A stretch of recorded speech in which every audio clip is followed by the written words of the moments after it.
Hello, everybody. Welcome back to Liverpool Latest. My name is Matt, and I thank you for joining me today.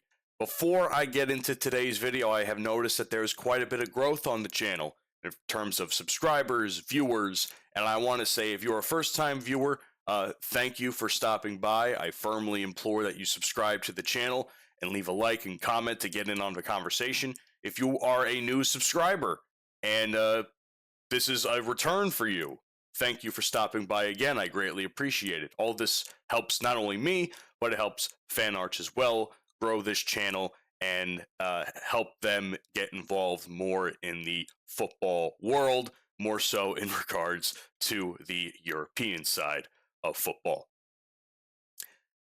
There is a lot to cover today. All right. I have everything to speak on in regards to Arne Slot speaking to the media post this whole debacle with Mo Salah. I have some opinions based on Salah's attitude and comments that feel very Ronaldo-esque due to what happened with him back in Manchester United just a handful of years ago. I also have some pundits that are getting involved in the conversation as this continues to brew further and further. And of course, last but certainly not least, we still have a match to go tomorrow. So here's a pre-match analysis with Inter Milan. First and foremost, the Arne Slot press conference, which was mainly, as you can expect, focused on Mo. And I have to be honest with you, I'm quite surprised and also a little bit impressed that Salah could sit here and basically for what felt like 10 minutes or more straight was constant questions on Salah. Probably tough questions to answer because I don't know how much he actually wanted to divulge into the situation further publicly. What I will say is everything I have seen, I was not able to watch the interview live as it was happening while I was at work, but I have seen the article and I've read his words, and I will be honest with you, I am impressed by how professional and calm it sounds, or it looks, on the surface. If this was me in this situation, I certainly would have some sort of emotion attached to my words. Maybe my words would be chosen a little more carelessly, and a little bit more anger would be brewing through. But I must say, for as much shit as I've given Slot this season, this is one of those times where I'm impressed by his ability to speak to the media. Here's what he had to say about Mo.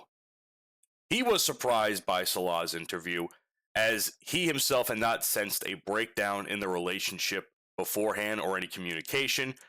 He doesn't feel like the relationship was broken at all, but he does say that Salah has the right to feel how he feels, especially with his position on the team. And as we all could have expected, Salah will not be playing against Inter Milan tomorrow, or in this case today when this video uploads. And that is a club decision made jointly with Slot himself. So none of us saw that. None of us didn't see that coming. I think if you have a brain, you can say to yourself, hey, we know Mo's not going to play against Inter Milan tomorrow. So this is no shock to anybody, nor should it be. Let's be frank.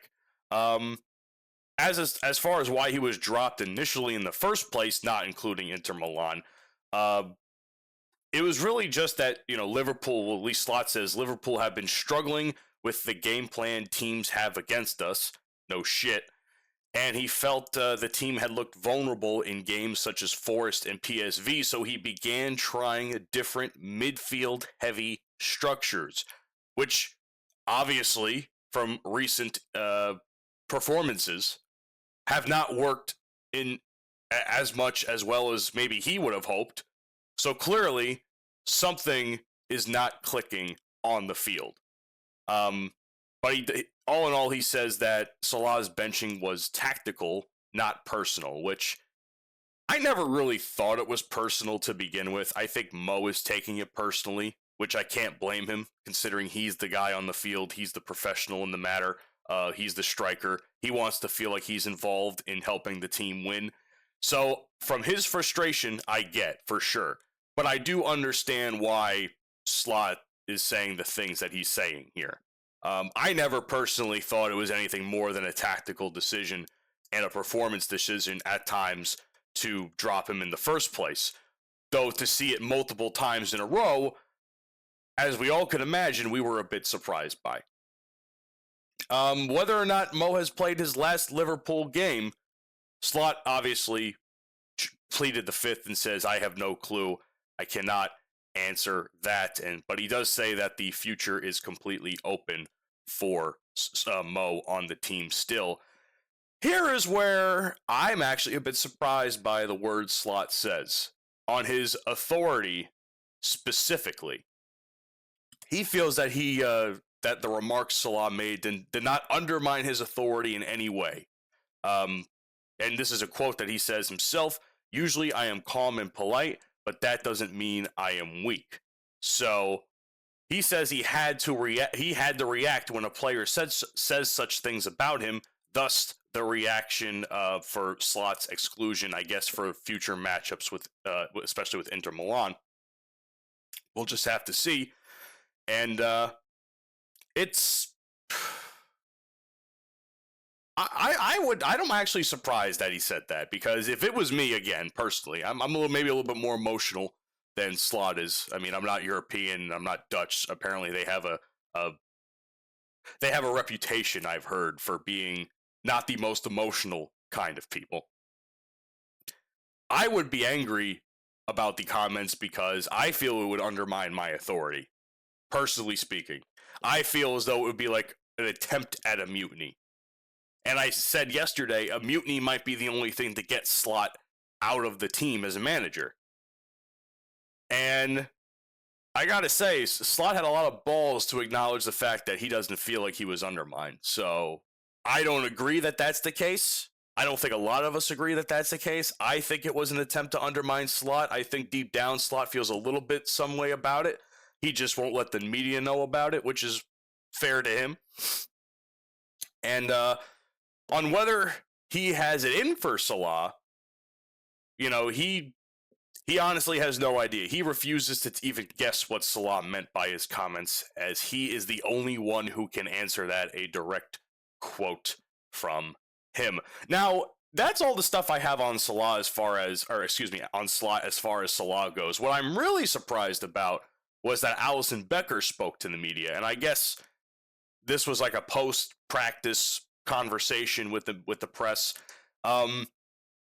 Frankly, I am a bit surprised by some of Becker's comments here, and it kind of takes away, I don't want to say takes away, but it kind of changes the whole perspective I have about how the players are perceiving this whole thing, or at least how they're saying to the media they're perceiving the whole thing. So he was in shock by everything that Salah had said. Frankly, and this is completely fair on his part, he acknowledges that the situation is, in his words, not nice and affects everyone emotionally, which honestly, I can't imagine. The fact that this is happening so soon to another game, specifically a Champions League game, I can imagine the mind is not on the field where it should be, and it is now in the locker room, and the war between player and manager, and that's not a good place to be right now. Obviously, I think, Alisson says lots of positive things about Salah as a person. He doesn't think the comments were aimed to disrespect anyone, but they were definitely personal feelings on his part. As far as the consequences go of him not playing this next match, this is another direct quote. Him not being available is a consequence of what he did. He's smart enough to know that.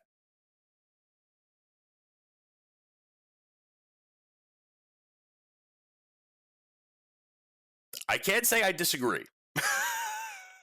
I can't say I disagree, although I'm a little bit surprised to hear Becker, of all people, saying it. But anyway, this is, he says a lot of other things about, Salah doesn't follow the media, or he doesn't follow the media in regards to criticisms of Salah. He just, plays football, and that the criticisms is part of the sport.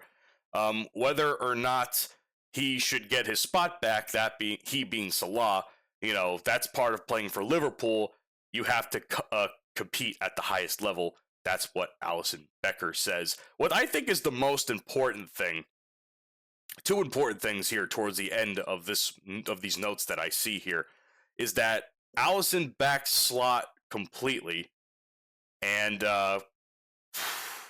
he calls the last season's Premier League title proof of Slot's quality.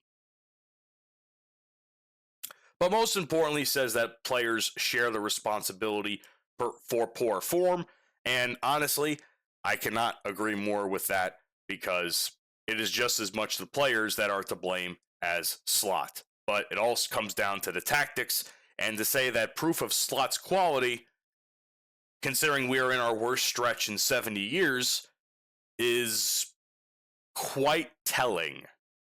I am not too keen on that particular comment, to be frank with you. So, I don't know. I'm hoping, all in all, I am hoping that these gentlemen just go behind closed doors and talk it out and hear each other out and be men about the situation instead of complaining to the media. Hence my next part of today's video, which is the similarities and perhaps differences between what Salah has done in recent memory and what Cristiano Ronaldo did with Man United just a short few years ago. It almost feels like yesterday. Time has flown by so quickly. And so articles are saying that, Salah actually said what he said was calculated, phrases at the end such as, I don't know what will happen after AFCON, more or less leading the reader or the listener to believe what his future is up for interpretation. We won't know until after this whole thing is over. But this article I read that I had looked into, they believe it's a direct challenge to Slot's authority, despite Slot feeling differently. And it's a statement that sees Mo as undroppable because he is such a legend within the club, and he sees himself above rotation.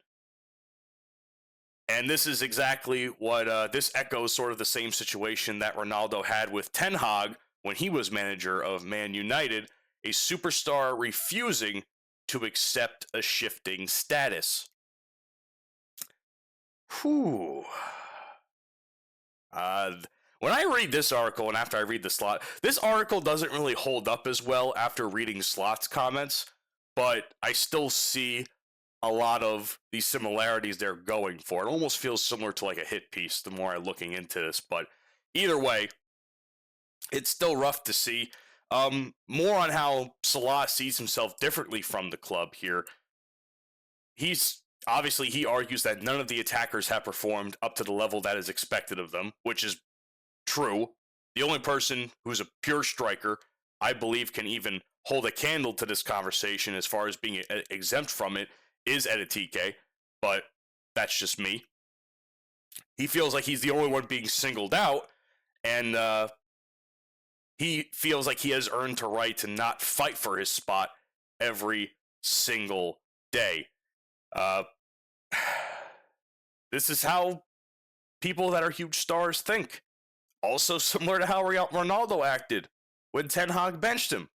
So, I don't really, the more I read this, the more I feel like one way about the Slot interview and then another way about this particular section of the video. It's like Jekyll and Hyde almost. It almost seems like calm on the surface, but underneath it seems like a lot is happening. And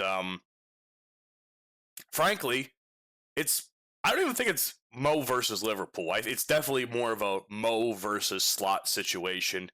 And, it might end up with him leaving the club, whether it's in January after AFCON or in the summer, which, honestly, if he's going to leave, let it be in the summer, because I want Mo to have a proper send-off. I don't want him to end on terms like this. It would be horrific and sad and everything in between for fans.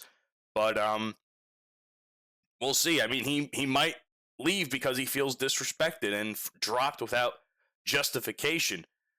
Hell, he even said that his match with Brighton, the match with Brighton this coming weekend in Anfield, might be the last match he plays for the team. And God, I hope not. That would absolutely break my heart, because Brighton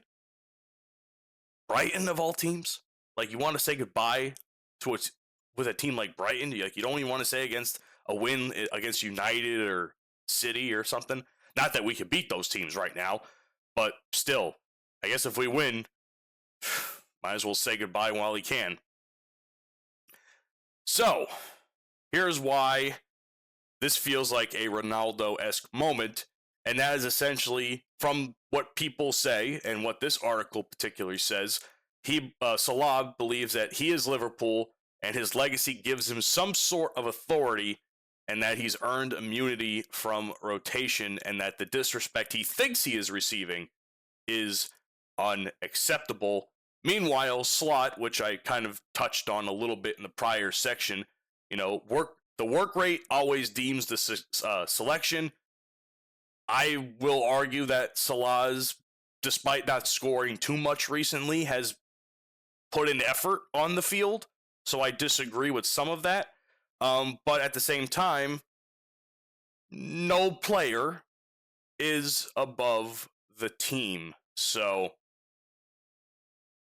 it's rough. Liverpool, not like United is any sort of ruthless with their structure, but Liverpool has a reputation for being a ruthless club to be a part of, and things could end up really badly right now, and that is tough. All I could say is, like the Ronaldo situation, this won't end well for Salah, and the more I read into these things, the more paranoid about it I become, and I just feel like this is going to be an absolute shit show, which it's already being in the media, because Wayne Rooney, of all people, decides that he wants to comment on the situation during his show. And he says, and this is a quote, he no longer wants to see Salah in the Liverpool squad, and that the Egyptian is destroying his legacy. But that's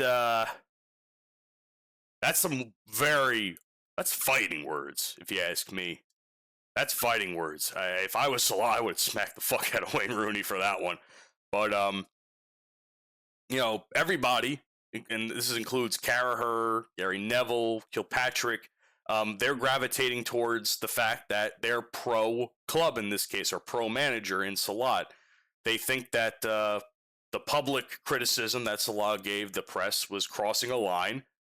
Slot has no choice but to reassert control, and that comes with, benching him for the upcoming game, or not taking him with the squad, and that it's risking a dressing room fracture as a result of this whole thing, as, I've mentioned previously. And I can't hold this view against Rooney, because Rooney, of course, is an older player. He's seen problems like this before, like, Ronaldo in Manchester United back in 2022. And no player is bigger than the club. That's essentially what it is.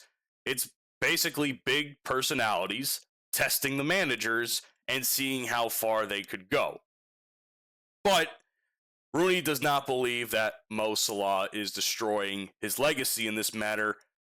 Perhaps might be putting an asterisk on it a little bit at Liverpool, but he says no, he is too big of a figure to completely erase from Liverpool history. I mean, after all, he's the third all-time goal scorer on the team, and one of the leading figures of the Premier League era. So, but in short term, like I just said, he has damaged it to some degree, and we'll just have to see. And again, do we think Salah should be dropped immediately by Slot? Yeah, because that's kind of already been happening. Frankly, it's already kind of been happening. Obviously, they're not taking him to the Inter Milan game. Whether or not he plays at Brighton, I'm not sure. I hope this issue gets squashed beforehand, because if this is Mo's potentially last game, I would like to see him on the field. So, speaking of matches, I'm tired of talking about Mo. I'm tired of talking about a lot of stuff right now. Let's talk the game. So, Inter Milan, they are in a very strong form so far this Champions League. 4 out of 5 wins in the group stage games, and a very healthy goal difference to boot. Liverpool have a bit more of a mixed campaign. They've had 2 losses so far, and but they've had some wins as well. Considering this is a match at Inter Milan's home stadium, home advantage will matter for sure. Historically, they perform very well at the stadium, and confidence will be high in the sense where a team with already low in confidence with the situation going on, their mind's not going to be on the field. So I believe the home environment for Inter will get the better of them for sure. And let's see as far as how Liverpool should approach this game from a tactical point of view, they're still pretty dangerous on the break. How do I say this? It's just that the defense has been problematic. It's not so much like they can't attack. They can press when the opportunity arises, but when it comes to defending, when we have to rely on people like Konate, who should be benched, but there's no one else to replace him, that's the problem we find ourselves in. Konate isn't up to form, hasn't been up to form for a while. Van Dijk has had questionable quality in his own right. So we have to rely on 2 center backs that are having a very rough season, Konate more so than Van Dijk. Our left and right backs are kind of in limbo constantly because there's no solid person to keep that position. They have to constantly keep switching based on performance. And, that's tough for team chemistry, in my opinion. So, that said, I do expect the attack to be flexible. Again, a 4-2-3-1 or something similar. But I just hope that we eventually find some rhythm, because I am still of the opinion that this form does not work. It has not worked all season. And when we have moved from that form to a 4-3-3, we seem to find a little bit better results that we are looking for. As far as predictions for the match, let's see. This is not going to be a Liverpool win. There's no way. I'll be surprised if Liverpool score 1 goal. But to be nice, if they were to score a goal, it's 2-1. Inter Milan wins the match. If I really want to be harsh, this is about a 3-4-0 bashing of a game for Inter Milan, because, well, I don't think the team's heart is in it right now. They're focused on other things, and no amount of training could get their mind right for something like this, because if they're going to be constantly asked questions about Mo, it's going to be a problem. Not to mention, and I didn't say this earlier, Gakpo is not part of the squad. He's injured, actually. So, not that I'm thankful for an injury, but in this case, kind of glad, because Cody Gakpo's been pretty shit. So, I hope he heals, but I'm kind of glad he's not going to be part of the rotation for this match. Chiesa, people are angry about Chiesa not being a part of it. That said, that's because he is sick. So that is yet another striker out in front that is not going to be available, which means we have to rely on the likes of Ekitike, which I am not mad at.